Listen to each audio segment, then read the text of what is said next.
he tends to get a little bit worse when it comes to the congestion. But this time around, he's got this weird wheezing, but it's not when he breathes. It's when he's sitting still and air is still escaping, almost like it's coming out of his sinuses or his nasal cavity. But it goes. Can you hear me? And I kept telling him, it sounds like zombies. It literally sounds like zombies outside your window. That's what it sounds like. So I kept telling him that. Well, last night, I dreamt about zombies.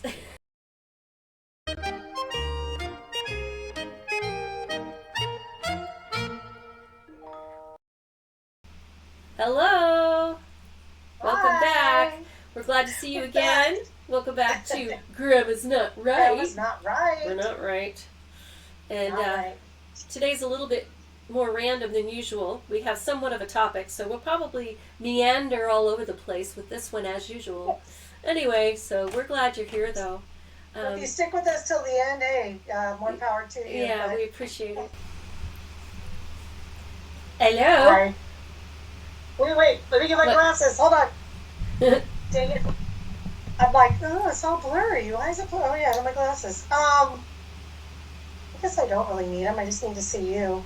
I was going to put mine on too, but the glare from the lights that I have up, I don't like it. How was your week?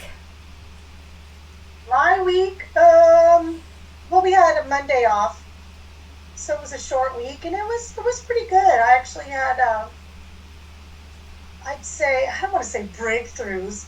You know, anytime that something works out with the special needs kids that you work with, as we know, that's nice. Mm-hmm. That was a highlight of my week. That a girl that was having trouble with having a 2-hour tantrum in the bathroom with somebody, and then finding a way to de-escalate that, and you're like, whoa, that worked, stuff like that. It was kind of a nice week like that, and but I do got to tell you a downside, and I do have to be careful because again, it's some miracle this person watches this episode this close to it and puts two and two together. Let's just say I encountered a young person in one of my jobs, and one of the students asked if they were talking to me, if I watched the halftime show of the football, the football meet match, right. The Super Bowl game, and I knew, I was like, no. And I said, to be honest, I was out walking my dog, which was the truth. Mm-hmm. And I said, I checked it out on YouTube the next day. I said, and I really enjoyed it. But before I could even get those words out, a young person said, I saw it and I didn't like it. And I went, oh boy.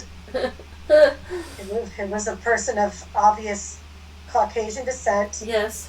And I knew as soon as you're parroting what your parents taught you, obviously, because you're too young to, I shouldn't say too young. We put that on our kids too, but I always, even my granddaughter, she'll say something like, I don't like Trump. Yeah, that's because you've been hearing us say we don't like Trump.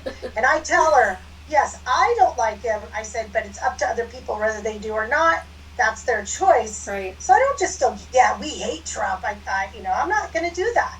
But anyway, so I was like trying to smooth it over because I'm like, man, this young person does not understand diplomacy when working with kids.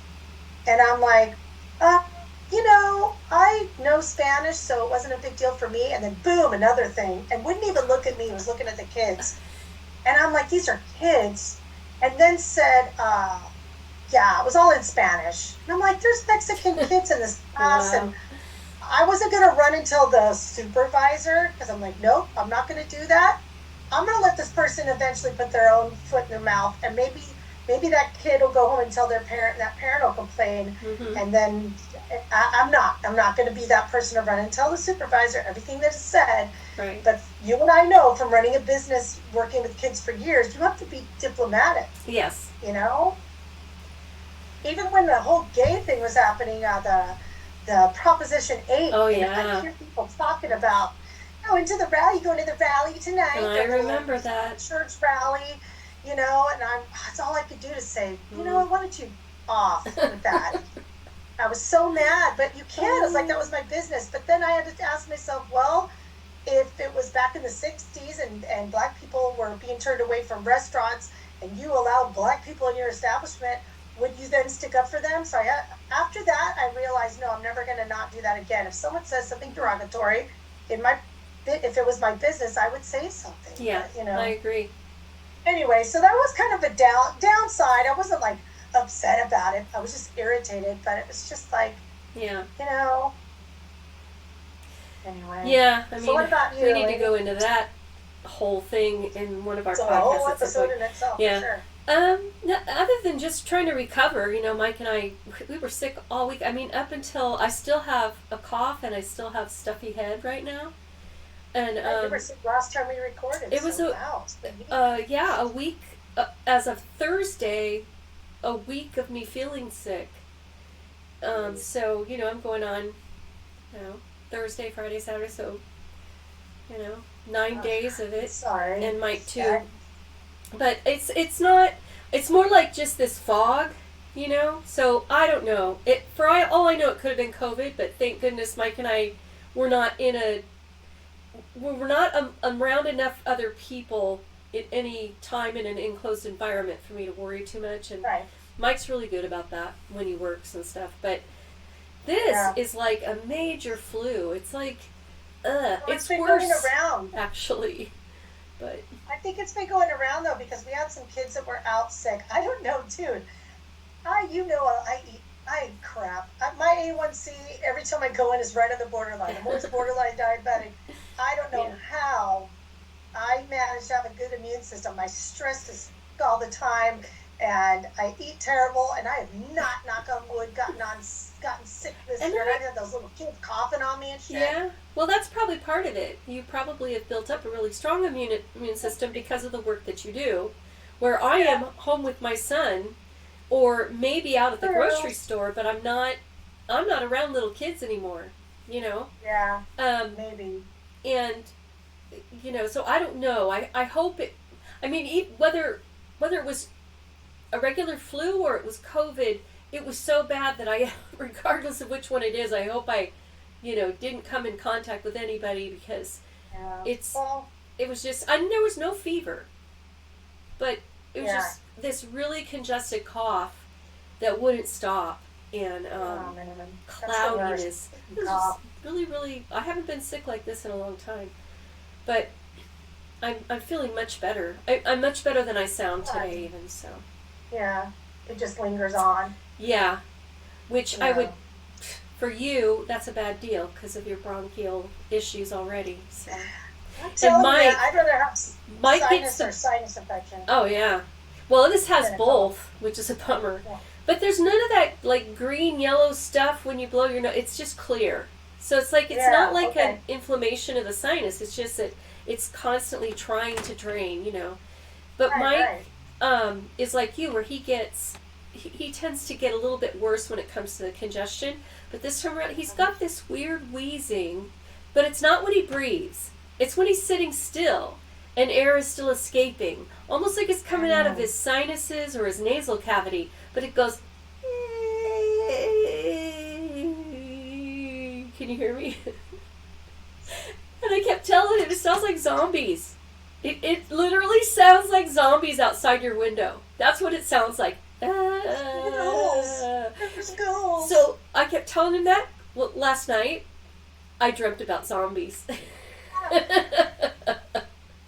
And I'm sure he was making that noise, and that's probably what triggered my brain. And it wasn't an awful nightmare or anything. It was just, I was afraid of these people because someone said they were zombies, so I kept trying to avoid them. But anyway, so yeah.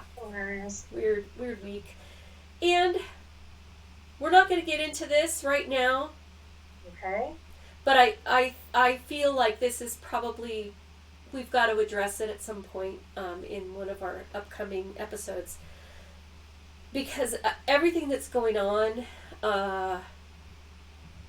I'm trying not to fill my head full of news. I'm trying to be careful, just to keep my mental health at a nice, stable place, and to keep my Fast Fingers Malone contained. It's so hard. it is so hard. I know. But yeah, I think it's time in one of our upcoming episodes to address the situation. So, Yeah. again, we want any of our listeners or viewers to know,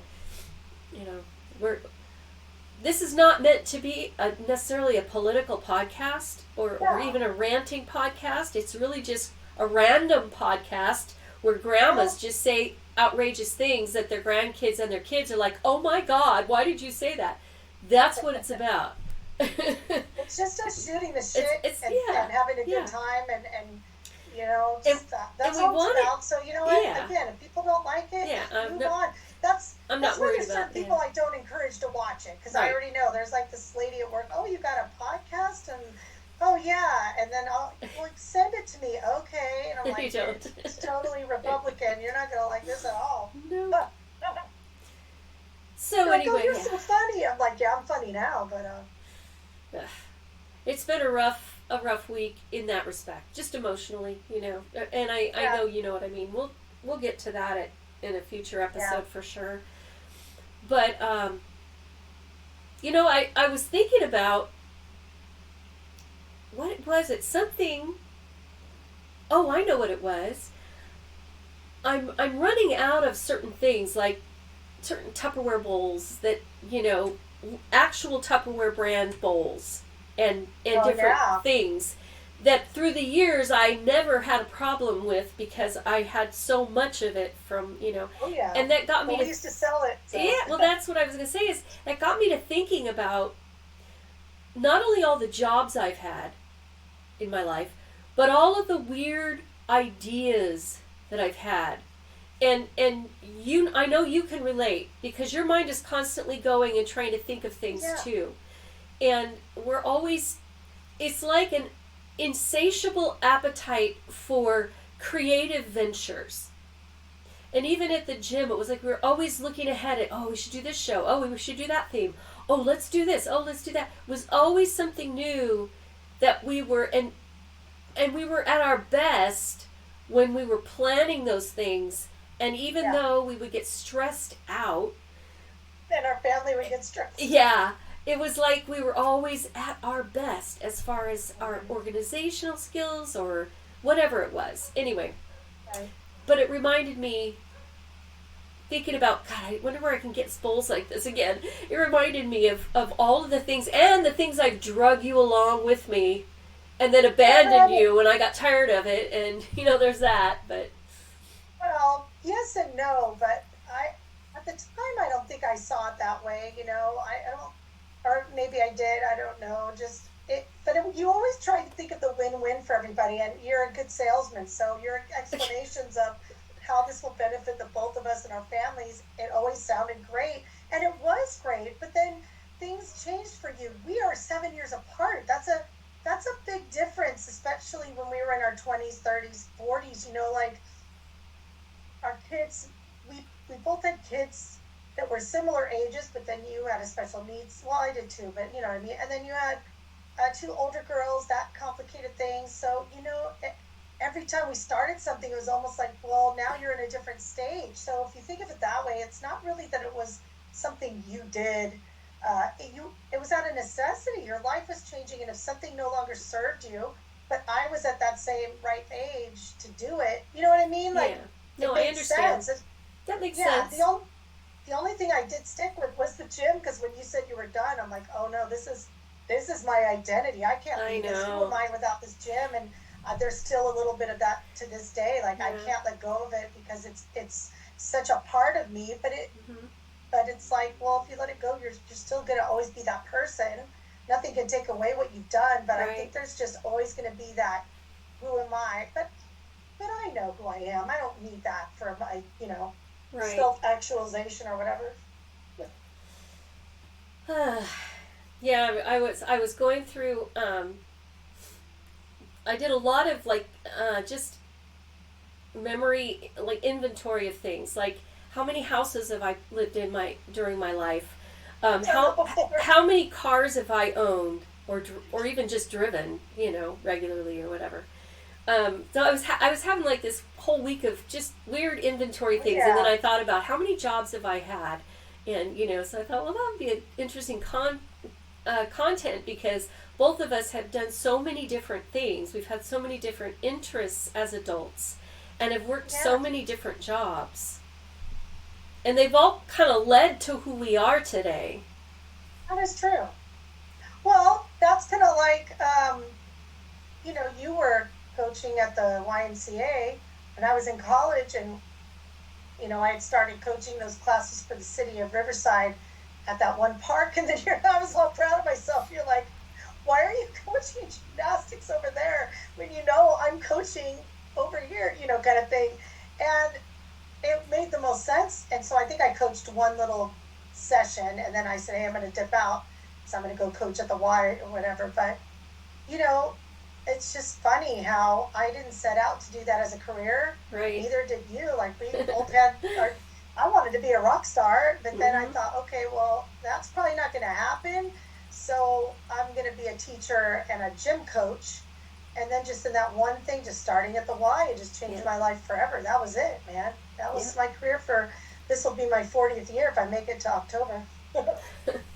It's amazing, and I mean, I did take a little break, but it's funny. I think back when I was probably, I want to say, well, I know before we sold our horse, so I was 10, 11.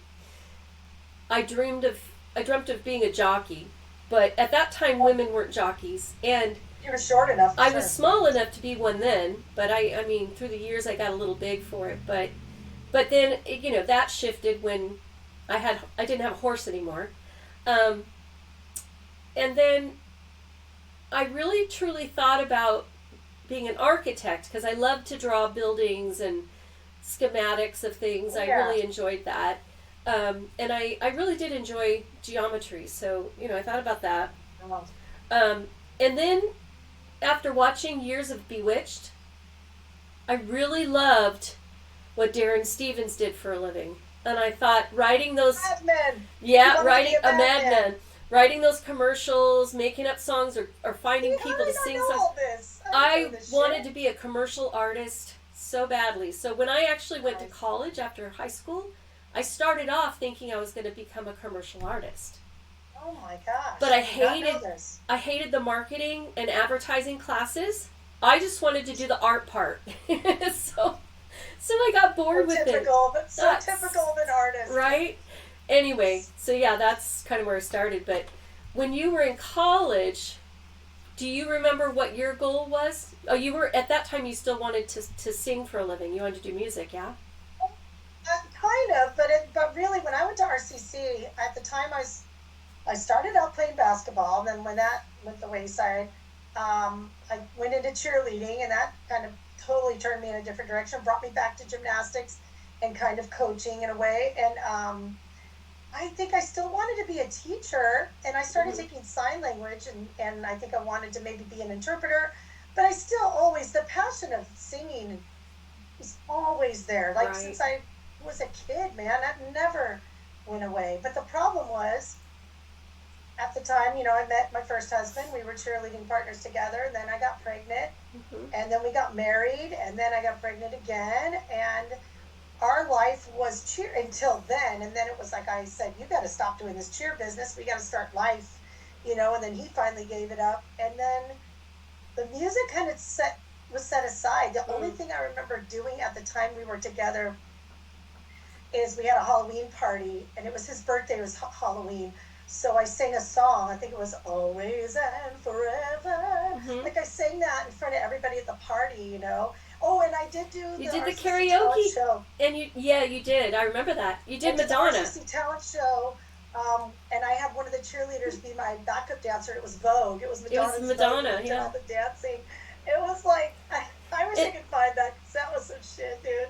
and then you did a karaoke competition. Was that when you were still married, Well, or was yes, that? technically that was in the overlap of the band and Oh still yeah, yeah, being yeah. married. Okay, so that's a whole different chapter. Well, But kind of, but the thing about that was, I think that kind of gave me a little springboard too, because it was at that old where Cricket, that band Cricket used to play. It Yeah. was Brewster's. Brewster's. It's no longer. Yeah. I think it's the Social Security building now. I think it got torn down. Yeah. Yeah. So I was there. You're right. And then I just got up and did karaoke, and I did, I think, Material Girl. And the guy said, "Hey, we want Wendy to come back for our karaoke contest next Saturday." I remember that. So then I came back, and I think I won second place or something. But Mhm. that was kind of like a recognition. I had already been in the band, and we had been Oh, performing, okay. so that was great. Okay.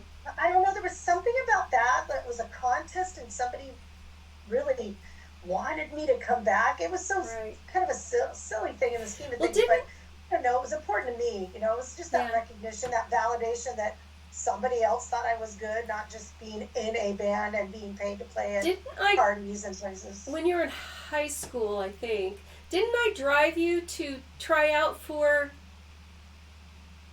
like, the All-American? Okay. Didn't I was involved somehow. I Yes. don't remember. Tell me. Okay, I didn't know if it was. Okay, see, you probably took me one time. I'm and drinking Mommy had tonight, taken by the me way. Another. Oh, that's what I'm drinking. What do you think's in this cup, man? I'm Well, gonna tell you what I got in here. what? I've got my cheap Cabernet, and then I put some blue Gatorade in it Oh my for gosh. sweetness, Ew. and to get that extra hydration. That's And then just I put weird. seltzer water. Any wine drinkers throwing things at you right now. Well, I make my own I concoctions, took man. my advice after sending you that article, and I bought something that was recommended, and it's not super expensive, but it's more than what I would normally spend on that size bottle, and Right. but it tastes really good, and it's healthier. It doesn't have pesticides and all that stuff in it. You should So put a link. but- Put the link. Put a link in about that video on YouTube, and so people can. know oh, what we're okay, I talking will. about. I will. What wines Yeah. not to drink. I don't want to waste a bunch of time on it, but yeah, we No, yeah, realize that we're drinking wine that could be dangerous to our health. So, wine is in general not dangerous to your health unless you drink a whole Mine bottle. was cheap, but it wasn't on that list. And Oh, my well, that's Black Box wasn't on that list. Oh. Not that Black Box is necessarily. I mean, it's cheap, but this is like Bonds. I think it's called Quail or something. It's probably terrible for you. But hey, man, it was on sale, so I said I'll grab that. Excuse me a minute. Excuse me, not seltzer water. So, It was okay. The thing that you drove me to yes. was my choir teacher at the time was Mr. Ernst. He was a real cool dude. He suggested we try out for the Young Americans. Oh, that's what it was, Young Americans.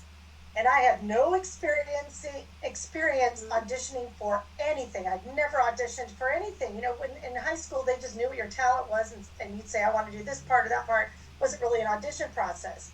So me and this other friend, her name was Melanie, and Melanie and I went. And I got called back the next day, Mm. and they said, "Bring other stuff that you have talents or whatever." So I brought my unicycle, I brought my baton, I had the gymnastics, and I sang. They did choreography, so you had to do four to whatever, eight counts or something. And then I sang a song by Olivia Newton-John. It was called the Dolphin Song, and it's off of her Physical album.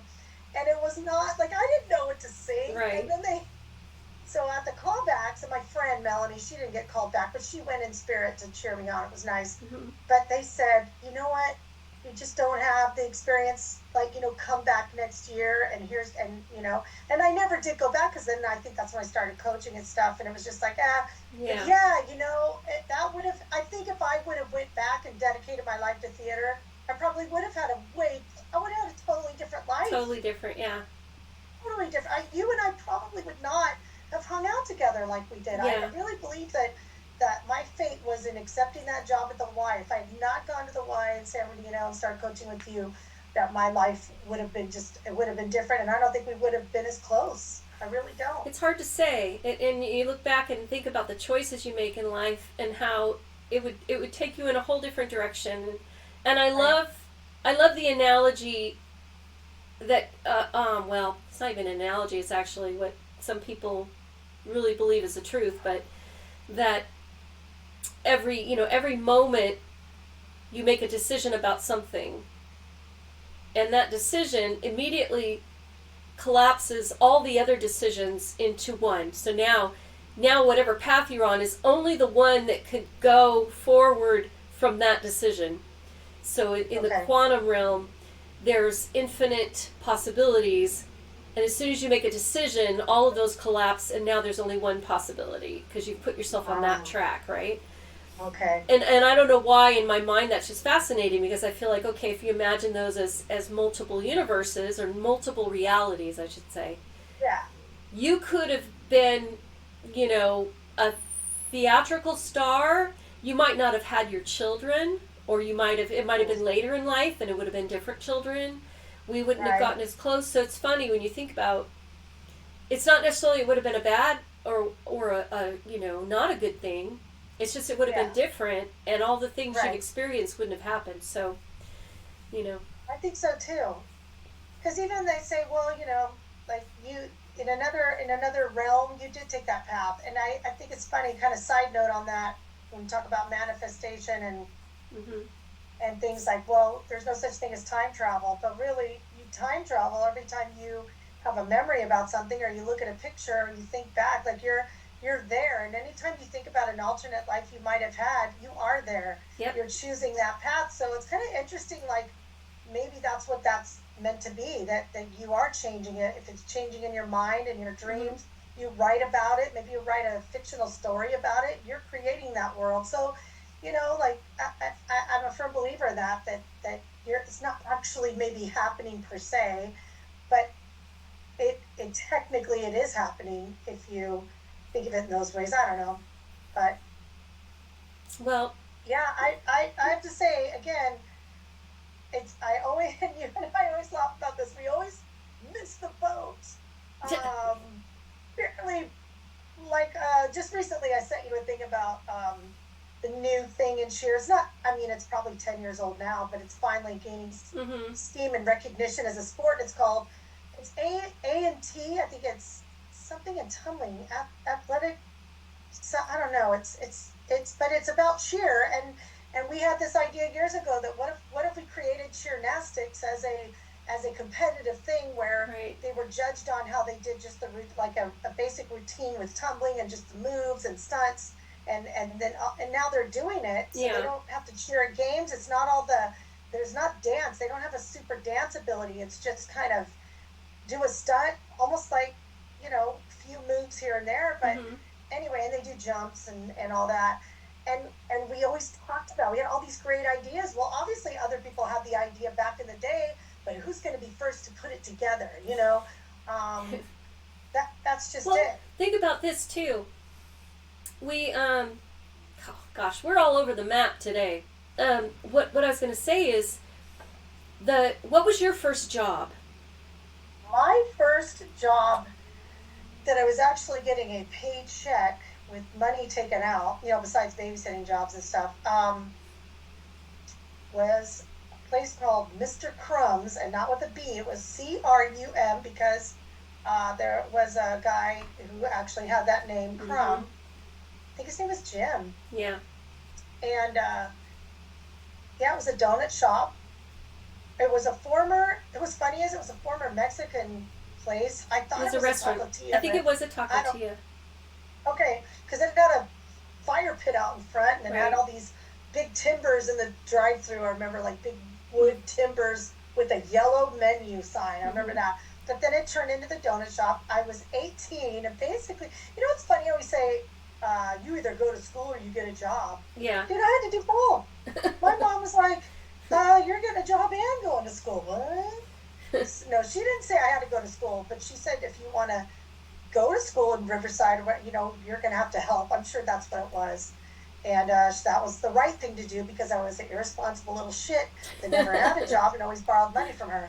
But yeah, that was my first job, and the guy there he was not hip to my jive. I'm like all over the place, ADHD and forgetful and a dipshit at the time. And that guy tried to guide me, but I wasn't having it. I know I had to, my car was broken down. I had to ride my 10-speed over there. Oh. But yeah, it was like 6 a.m. I had to get there on like a Saturday or Sunday, and I fucked up. There's so many times when I was late and didn't get there on time, or just all kinds of shit. But the most exciting thing was Susan Anton. Anyone who's a Gen Xer knows who that is. Right. She was an actress that came from Yucaipa, or actually Oak Glen or whatever. Right. And she came into the shop one day. Woohoo! Oh boy, exciting. That was exciting. Most exciting thing that ever happened. Yep. And then there was like the crazy, some crazy. They called her Crazy Mary, and I felt bad. But that's what everybody called her. I'll look back and think how awful. They're just like Seinfeld. Everybody had names for each other. And as she'd come in and get for like 10 cents and get a little, or 30 cents, whatever it was, and get a little plain donut. That's all she got every day. Yeah. It's pretty wild. She the one that would yell at people, yell at invisible people, or She might have. mumble She was to super herself. skinny, and she Yeah. she looked like she was really suntanned, like someone who had lived in, Vegas Outside. or Arizona, or super wrinkled and Yeah. tan, and had super bright white hair, and she Yeah. just didn't communicate much, but man, she knew to come and get that little plain cake donut. I'll never forget. yeah, I remember her because I mean I knew these people too from just being around and working at Del Taco for all those years. So Oh yes. Del Taco, was that your first job, or was it my Dairy first Queen? job was Dairy Queen in Calamasa. Which used to be, It- where is Del Taco now? It's right? a Del Taco That's- now, but it used yeah. to be a Dairy Queen. So funny. Yeah. Yeah. And that was when I wasn't 16 yet. I was still, I think I was 15 when I got that job. Mhm. I think you could Yeah. get a permit at 15 and a half, right? Yeah. Kind of like a car. Well, my actual first job was teaching baton twirling for City of Yucaipa. Well, yeah, see, that was Yeah. your first job, because I was one of your students. Yeah. So I was like 13, 14, and then I got the job at Dairy Queen, and then after that I got a job at Del Taco. So from age 16 until I graduated, so 16 to 18, I worked at Del Taco. And yeah, those were my first jobs. Wait, let me ask you, when you worked for the city, I remember when you were teaching baton, 1st Mhm. of all, I don't know I don't know if mom helped you or did it yourself. In my mind, you did it all yourself because you're the A-type personality who would do all the shit by yourself. But I just remember there was some kind of something you had to print, and there was some jelly material involved. Yes, I had to print flyers, and I also printed like schedules or notes for the parents, or You did that all yourself. I did. Mom had this.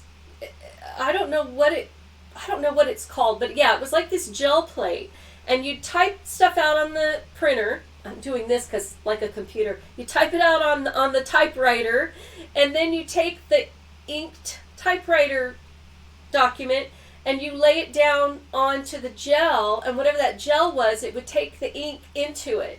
So then you could get quite a few. You lay another paper on top of that, and it transfers the ink. So it's like a gel plate transfer, and you transfer the ink Weird. onto copies, and that's how we made Weird. copies right on our dinner table. So that's how I made all my flyers and parent notes and things like that, because they didn't really have copy machines yet. I mean, not in our small town. They had Under the age of mimeograph 15. machines. Huh? That's what I want people to understand. And at the age of 15, under 15, you are making your own flyers and all that for a class in the city.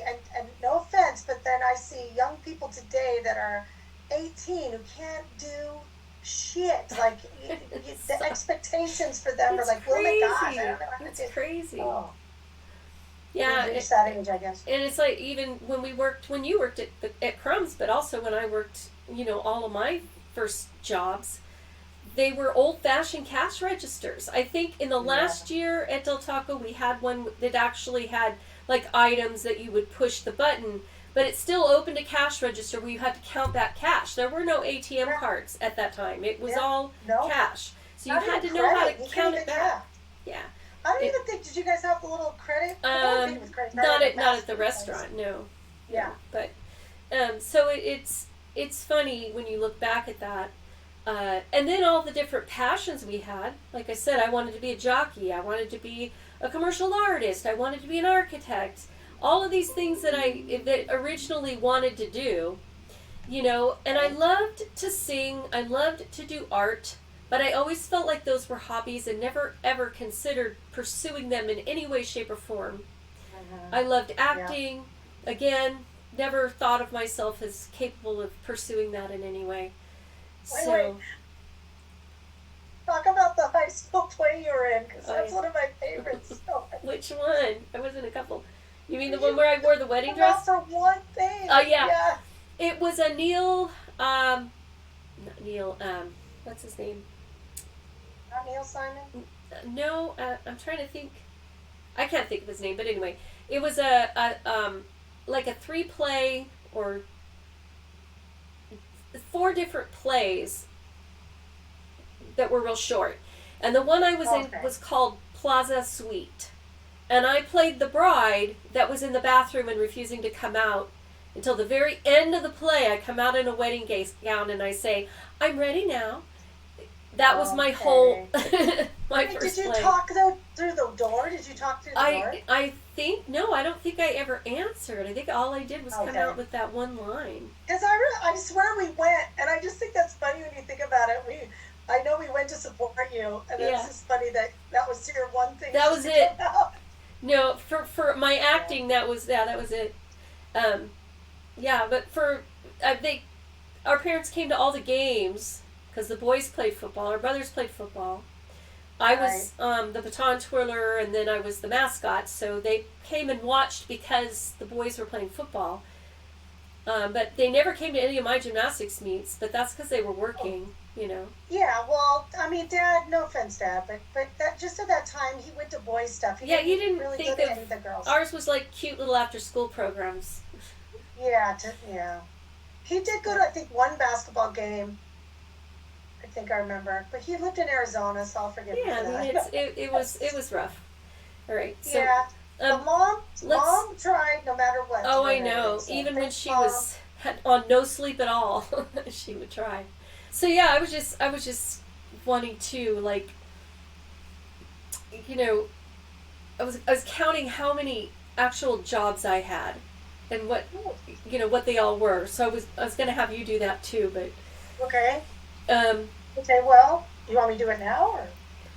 Yeah. Why don't you start? So just count how many jobs you've had and basically describe. Right. So first job was the Mr. Crumb's Donut Shop. When I went to RCC, I was offered to work in the cafeteria there. So I worked at the cafeteria. Then I worked both of those for a while. And then one of the cheerleaders said, "Hey, I work at Hot Dog and a Stick. Want to try that?" That was another whole experience. Hot Dog and a Stick. And then after the day camp counselor thing, that was, I guess I would say that was a summer job, so 4. And then they asked me to teach gymnastics that fall of 80, or whatever it was, or summer of 86. So that was technically 5 working for the city. And then you asked me to come to the Y, that was 6. And then in between there, because I don't know, I think that's when the program at the Y kind of toned down. And well, didn't you work for City of Fontana too? Right, that's coming. Oh, okay. So you left the Y, and I tried to hang on there, and then that crumbled.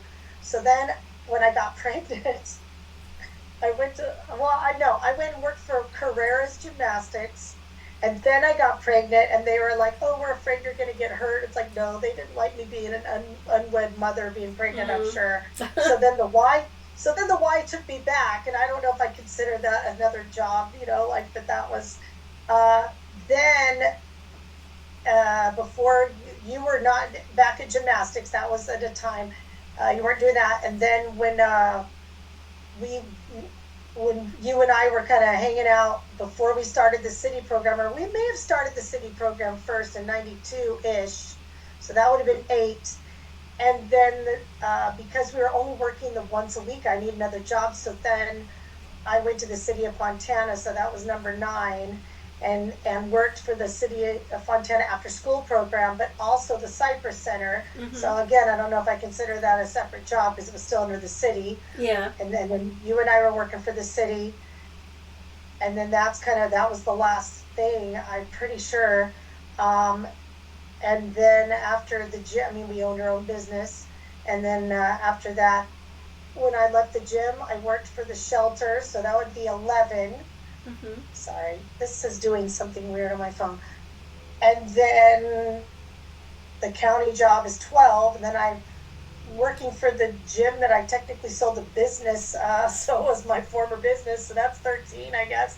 And then I'm technically the band, two bands, so that's like 14, 15. So I guess if you, I mean, and I got paid to do a few things at the theater professionally. You know, we've gotten paid to do gigs for singing or whatever. But Right. yeah, I mean, so technically, but I don't count. I really just count like the food jobs, the shelter. You know, those were jobs that I had that Right. were outside of gymnastics. It's kind of like anything. Oh, and I was Miguel and I headed up the RCC summer after school. Oh I yeah, mean, the you summer gymnastics program. We did right. that too at RCC. Right. So 16. That's that's pretty. The all of those, for the most part, other than the ones you started with, everything's for the most part kind of related. That's cool. That's what I'm saying. Yeah. So I after the Dairy Queen and Del Taco and all that, I did work for a little bit teaching gymnastics for the city of Yucaipa somewhere in there, right after high school, I think that summer or something. Um, but then I ended up getting a job. I was going to get married. I'd met somebody when I was 19, and his dad had a job offer for me as a clerk typist, like a file clerk and typist, through Loma Linda University Medical Center. So I ended up getting that job right after I got married, and so that job I learned. I already could type really well, but I learned how to do like transcribing and learned a little bit about medical record keeping and a lot of other things. So that job was pretty cool to kind of get me started in office work. Right. And then where did I go from there? Well, I got pregnant with my first child, and so I left to give birth. And I feel like I worked. Oh yeah, and then after I gave birth to Kristen, I ended up getting a part-time job with Redlands Gymnastics Center, and I taught gymnastics classes for the owner there, and then she had a contract with the city, the YMCA of San Bernardino, and so I was the contracted person to go teach those classes. Right. Well, then the city of San Bernardino, the YMCA, I mean, the YMCA found out how much she was paying me and charging them. And they said, well, why don't you come run an entire program for us and we will pay you what we're paying her, which is twice what she's paying you. Which was really bad on my part. That was like the first time I had like a huge dilemma, like a moral, ethical dilemma that I had to solve. And it was so hard, but I realized that, because at the time I was living in San Bernardino. Oh yeah. That's right. We had bought a house there, so it just made more sense for me in so many ways. Anyway, so that's how I got started at the Y. Your first win-win. Yeah, it was like, and I had to tell her, and she was just like, oh, she was so upset and so mad at me. She said, so you're stealing my contract and I'm losing one of my best employees. And I was like, I'm sorry. I felt so awful. It was horrible, But I had to think of me, and it was really, really, really hard. So then I was at the Y from 1981-ish, somewhere in there, until 1987, 88, when you came along, 86, 87. I came in at 86, and then I think, because yeah. I know I got pregnant with Panda in 88, so okay, somewhere in between there is, Because I left in there somewhere. But anyway, so yeah, you came along, and we were teaching together all those years. And then I left because they wouldn't give me any more money, and I was getting divorced, and I needed to make more money and have benefits. So I found a job as a documentation specialist at a computer software company. But I was also still teaching classes for the Redlands YMCA, teaching circus and gymnastics classes for them. Oh, that's right. Yeah. And then a couple I years got into that. that job, I got a call from my old boss at the YMCA in San Bernardino, asking me if I'd be interested in coming back and being their gymnastics director, or being their program executive. And I thought, okay, I guess if you're gonna in, and they offered me twice what I was already making at the computer job, and I had Nice. already heard that the computer job, that the company, there was something going on to where it sounded like the company was gonna start laying people off. So I felt like this might be a good time for me to move on. So when they offered me the program executive position, it meant that I would be running the entire branch. I'd be running the Y. Right. So it was like a professional corporate type position to step into. So of course I said, yeah, but I was only 20, I don't know, I was 29, something like that. I was so young, And so I got into that job. There's so much involved in all this, but from there, I eventually management changed at the Y, and the new CEO wanted to bring in all his own staff, so he started firing all of us that he could for whatever reason he could find.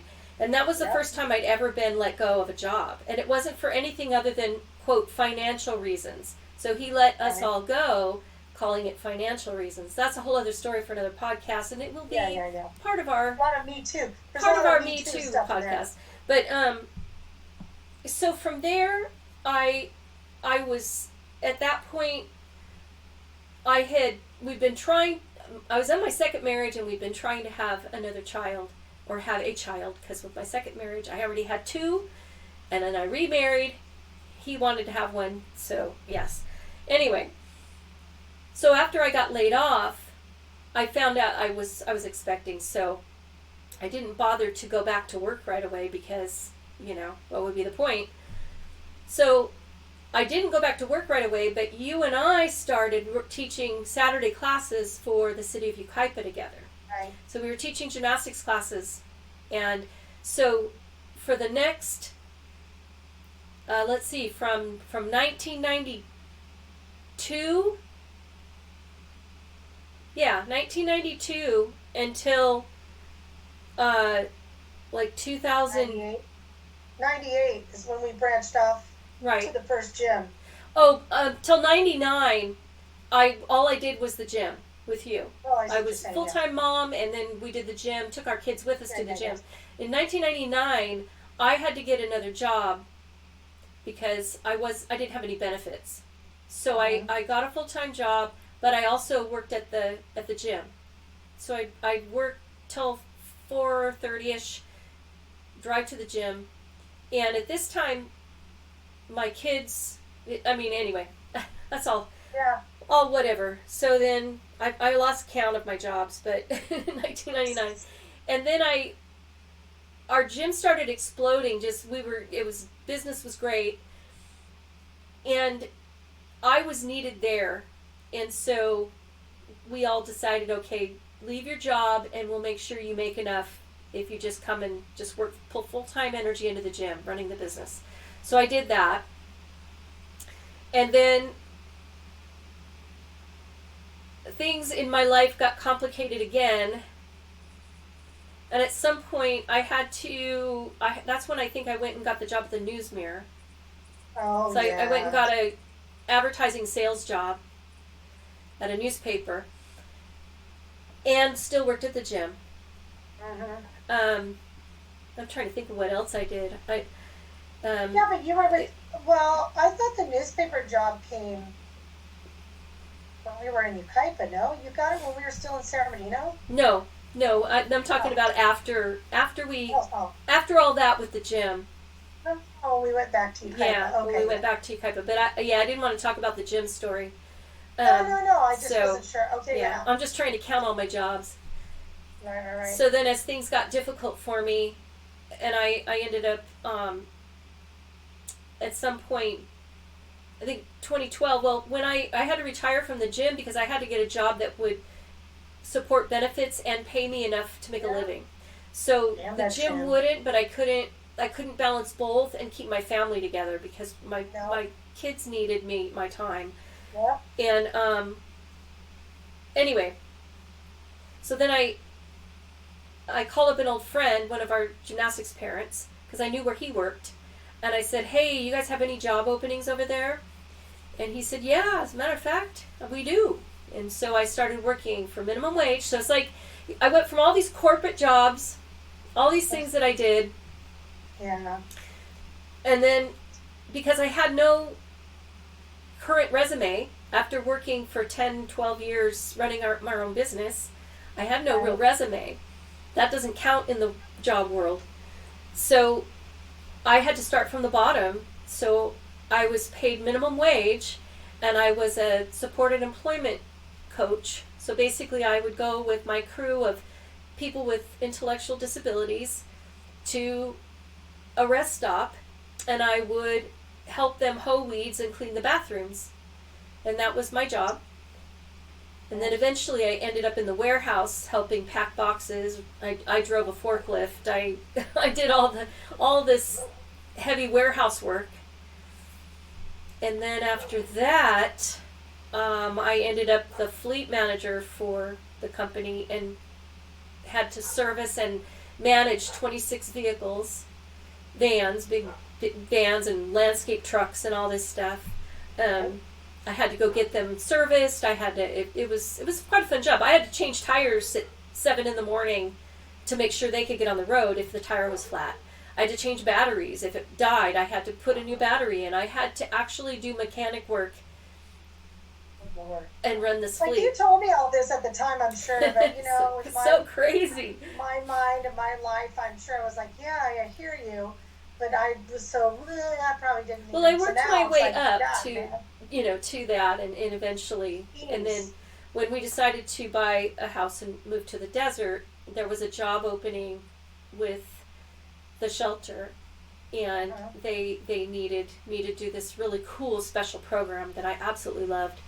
So I jumped onto that, and then eventually that job I could see the writing on the wall because of their funding and some rearrangement of county contracts. Right. So that's when I started looking for another job, and I got the senior center director position here in town in the desert. And that leads up to when I turned 62 and was able to literally retire, and decided when my son I needed to be his full-time caretaker. I decided I'm just retiring. Forget the working world. I will get paid to take care of my son. Basically, and get your Social Security. instead of hiring an IHSS person while I go to work, I'll just be paid as his IHSS worker, and then I can, That makes the most sense. So that's my definitely job warranted. history. Well, I, as you were saying all that, I realized too, obviously, you've had, I would say, besides gymnastics, you definitely had more what I would call regular Joe jobs than I had. I mean, we did the gymnastics stuff together, and there were so much similarities. But because we worked for the city of Yucaipa a couple of times, we came back and did their after-school program, and Right. so Yeah, I left a few things out. technically, we both had about 20 to 30 jobs, technically. But also, what you did count was your side hustles. The side hustles. Your side hustles and my side hustles. So your side hustles, I'm going to tell you what they are. You already know. You decorated cakes, and some you made just for us, but you did sell some cakes to people. Your artwork is your other side hustle that you've sold artwork.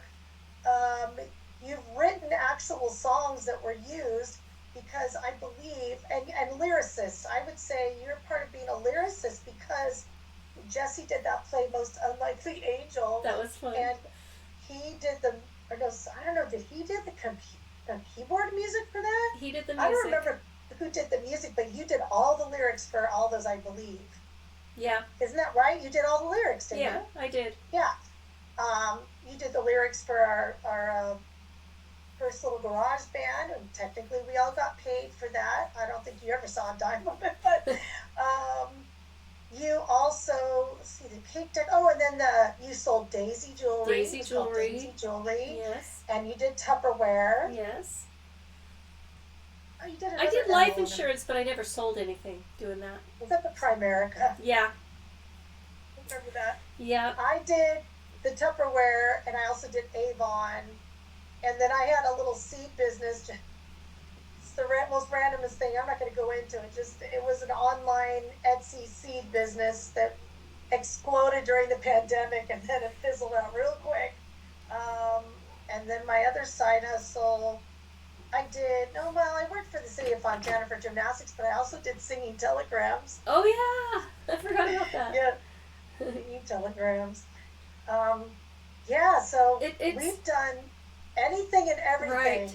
And it's so funny when you think about it that it's part of that survival thing. The work ethic we learned from our parents, but also just the survival thing that we inherited from our grandmother. Just, you do whatever you have to do to make it work. Yep. Yeah.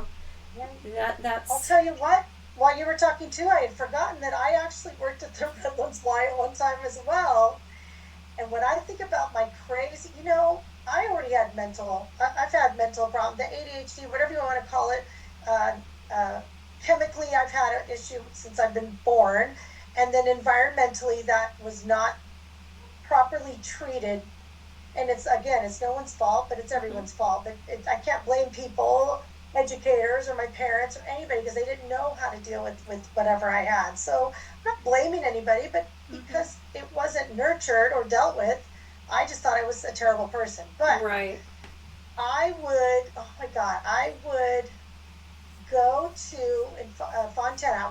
I worked 5 days a week. I'd go work at Fontana after school. I'd go and set mats up in the cafeteria after one school ended, teach gymnastics on like 2 little folding mats for like 12 kids, pack it all up, go to the next school, because some schools got out different times. I would teach at that school, but at least I had one school per day, so 5 days a week. I was a contractor, so they paid me the money and whatever, and then I'd give it to the city.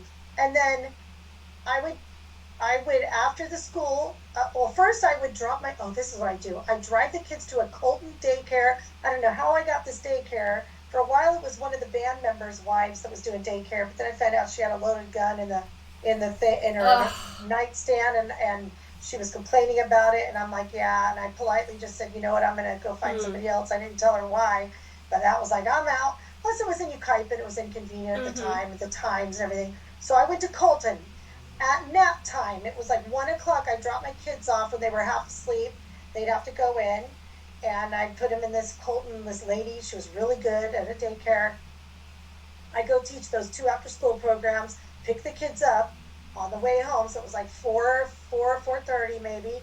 And 2 of those days, Tuesdays and Thursdays, I would pick them up and take them to the Wise daycare so I could teach 2 hours at the Y Tuesdays and Thursdays, then take them out of that little Y daycare, and then we go home.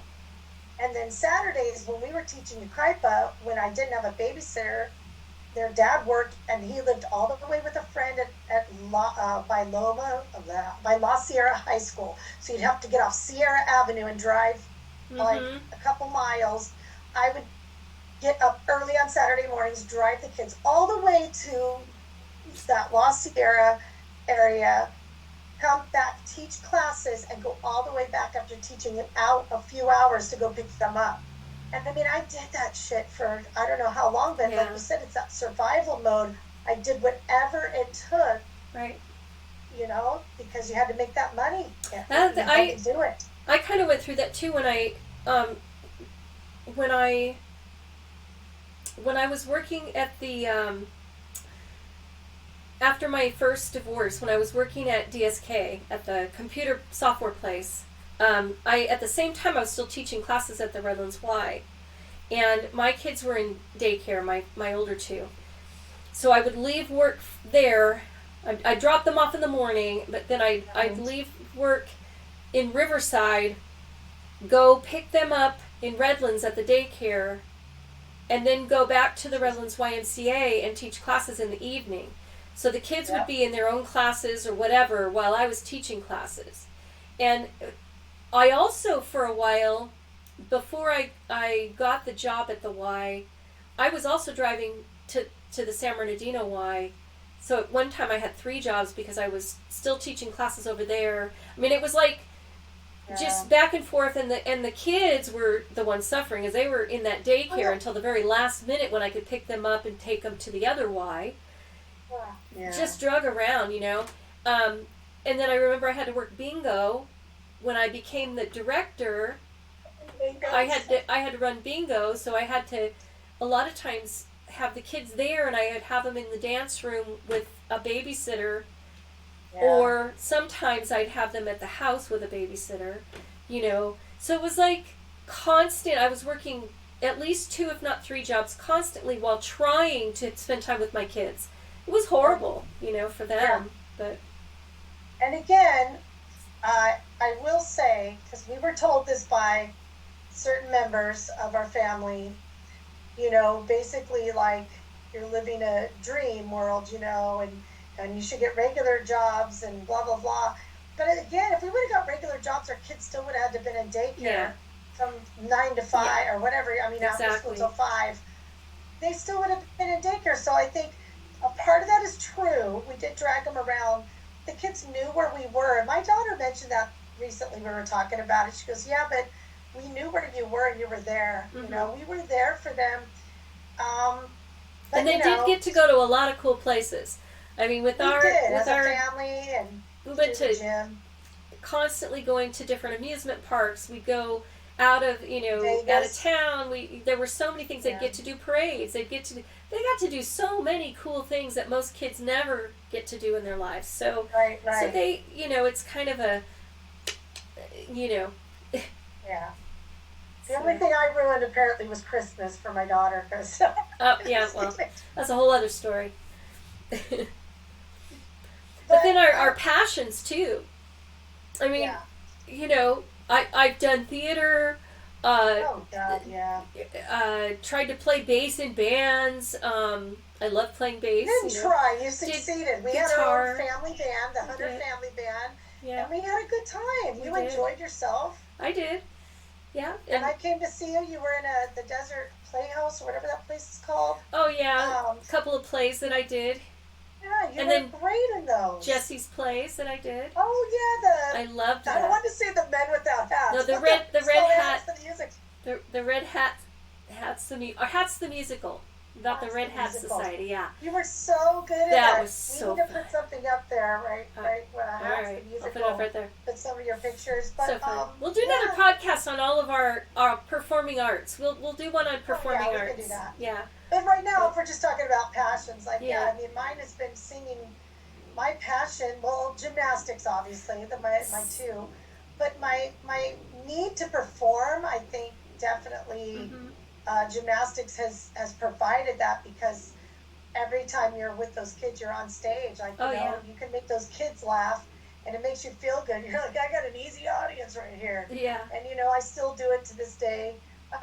So it's just performing. I love singing, but to be honest, I would be happy with being in the background of a stage play, a really kick-ass musical where I can dance and sing as an ensemble. I don't need to be out in the front. Right. I enjoy the bands I'm in. I enjoy being a front person, but I like being in a choir where you're one of many. I like playing instruments where you're one of many, and I would love dancing. I almost think I love dancing almost more than singing, just because I don't know. But as we got older and you couldn't do it anymore, you just kind of go, oh well, dancing's not it for me anymore. It can't do anything for me. But singing, as long as my voice holds out, I can do that. But I'd love it. I would love to just be an ensemble member for eternity in all of my favorite musicals, just singing and dancing. I'd be happy with that. I would love that too. That's fine with me. That'd be so fun to do stuff like that together. To just be the ensemble sisters, where we just get to be old ladies in all kinds of different musicals. The ensemble sisters. That's a great name. You get 2 for 1. 2 for 1. 2 for 1, man. We come together or nothing at all. My sister has to be there too. That's right. No, my sister. Because we talked about being extras, like where we. Professional extras. Professional extras. There's always some kind of all those old people PlayStation commercial. Yeah, or just people in a crowd. We need you to sit here and pretend that you're in an old person's home playing checkers together. Oh, okay.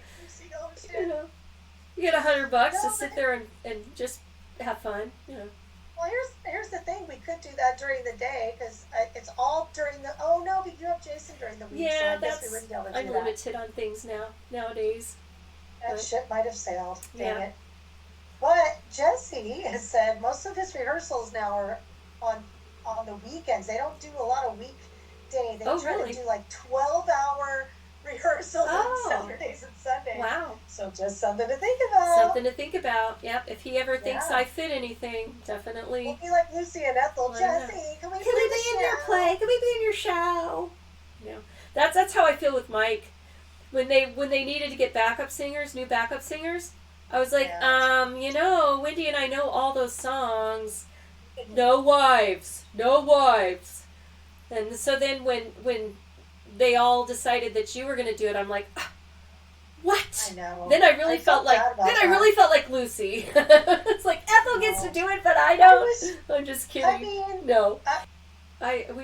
We've done a lot of stuff. I have. I think of all the things I've done, and everything I've learned from every single job I've had has led me to be, to know what I know now, to have experienced all this stuff. It's like, it's shaped me in a lot of positive ways. me too. Yeah, I'm really happy I had all those experiences. Well, that's, our mom used to say to me, oh, well, you just did so many different things, I wish you would have stuck to one or whatever. I said, well, yeah, but I did. Like, basketball really was the one that I was passionate about at the time. Mm-hmm. And I did that the most, track and basketball, for 6 years, as I did it in high school and college. But, I mean, the music and the gymnastics, like, that's been a lifelong thing. And all, like you said, all of those little roads led to that. So if I hadn't had some of the backing I had, and you have to learn, I mean, I did a lot of self-teaching, like Alan and his unicycle, and then I just said, tell me the basics, and then I taught myself the rest. Or when I found out that when I could juggle balls, thanks to a book, and just kind of, other tips from mom. She kind of knew the basics from the circus days or whatever. But then when I went to juggle clubs, I thought, well, the same concept would apply that applies with the balls. And then our circus friend Pete saw me juggling them one day. He's like, what are you doing? He goes, who taught you to juggle those pins like that? I go, I did. He goes, oh. He said, I tried to do it his way. He goes, I don't think you could change now. And he's like, it's going to be real awkward for you. And he's right. It's like I can only do the basic juggling because I do it wrong, apparently. But that's the thing. I've been one of those kids that I get annoyed by when someone comes into the gym and they're self-taught. They have all of this power but no finesse, and I'm like, son of a. Now and bad habits, really bad habits. Yeah. So. That's cool. Yeah. Yeah. So I'm grateful. I'm grateful for all of it, and for all the things. And I feel like, really the gym, I think we learned so much about life and so much about ourselves, and we learned a lot of lessons. We made a lot of mistakes, and we'll talk about that in more depth at some point. But I think that experience was necessary for us to really become who we are. And I feel like, even though, some people choose to be on a one-track career path their whole life, and they may only have 2-3 job positions their whole adult life. That, if that could have happened for me, so be it, because I would have obviously had a retirement, I would have had all these things. But I wouldn't trade all my different experiences for anything. If I went back, I'd still do the same things, because I just learned so much throughout all of those experiences. Right. Anything else you want to add to this conversation, or? Not really. Just keep on keeping on. Do what you love. Do what makes you feel good about your life. Yeah. And don't regret. I think that's my thing. Don't regret, because I Yes. look at how everything pieced together to lead me to where I am today, Right. and I wouldn't want to change any of it, because I like where I am today. I love what I have, and the people in my life. Exactly. So Yep. And if we're gonna have 20 more years, we'll have 20 more years to do more stuff. that's right. That's right. Like this podcast. This podcast. That's right. Woohoo! So if you like just listening to us chat to each other, we're sisters getting a chance to interact and reminisce. Yep. Feel free to comment and tell us what you like, what you don't like, what you'd like to see us do, hear, say, whatever. And subscribe, share, hit that like button so that Please do. we know if this is even feeding anybody's interest. So, but thanks. Thank And, you. I will talk to you later, sis. All right. See you later, sis. See Have you a good later. week. You too. Love you. And love you too. Bye, y'all. Have a good rest Bye, of your everyone. week, and we'll see you on the next one. Bye. Grandma's not right. Grandma's not right. Bye.